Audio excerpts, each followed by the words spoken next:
Hi, I'm Mary, a librarian and book reviewer with a focus on stories written for kids, tweens, and teens. Today I get to share with you this book called On the Way to School, written by Vicki Conley and illustrated by Lucia Masciullo.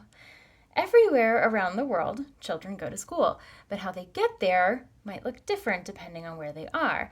So they might go on a school bus, or in a canoe, or walking on foot, or riding a train.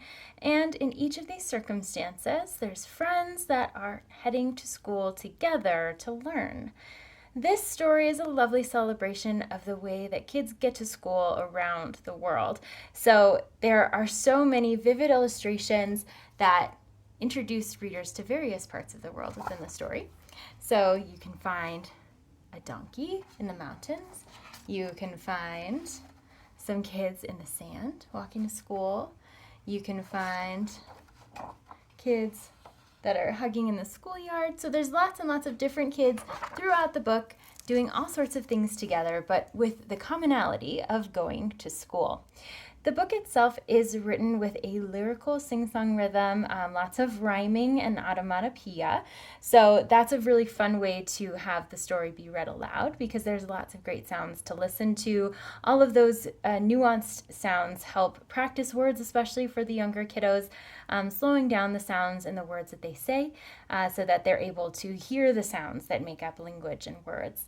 Also, because the kids in this book come from a wide variety of backgrounds, there's a lot of diversity among the characters and also of the settings. So some places where it stays warm all year and some places where it snows. So you have lots of different environments to be looking at and ways that kids interact that in ways that are similar even when their settings are different.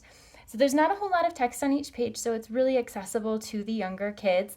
And even as you're going through and finding the rhymes, they may not always match as far as the meter, but you've got a lot of fluidity to the language. The text becomes a part of the illustration, so it's a nice synergy there with the two of those.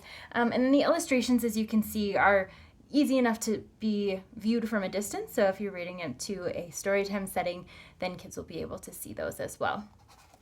It's also nice to look at up close. So if you've got a chance to read it out loud to students and then to have it available to peruse at their leisure, then they can see all of the details that are involved in each picture. If this sounds like a great fit for you or for someone you know, I hope you look for it at your favorite bookstore.